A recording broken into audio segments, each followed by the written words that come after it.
juste le 3 août 2015, j'ai échappé à un attentat d'assassinat.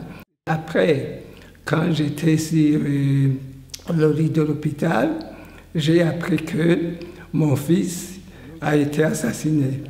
Alors après, j'ai appris que mon beau-fils était assassiné. Mais ce n'est pas seulement mon fils, mon beau-fils. Il y a d'autres gens, et malheureusement aujourd'hui, même des filles, des femmes qui ont été assassinées. Mais jusqu'à aujourd'hui, je me demande pourquoi tous ces assassinats.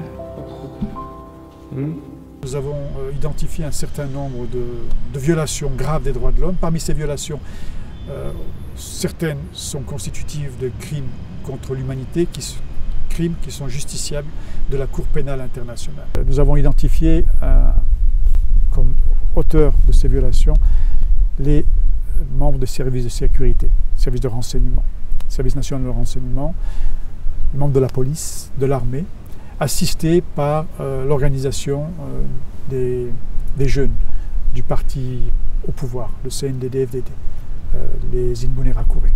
Et nous espérons que cet état des lieux, que ce rapport et ces recommandations puissent être prises en considération en premier lieu par le gouvernement burundais pour mettre fin à ces violations et pour améliorer la situation des droits de l'homme sur son territoire. Alors, les principales violations des droits de l'homme dont j'ai moi-même eu connaissance, que le FOCODE a documenté depuis avril 2015, concernent spécialement la question des disparitions forcées.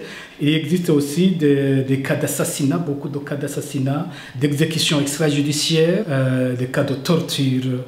C'est le lot quotidien et malheureux des Burundais depuis des ans. Quant à moi personnellement, je réclame la justice. Je ne réclame pas les dommages et intérêts, non.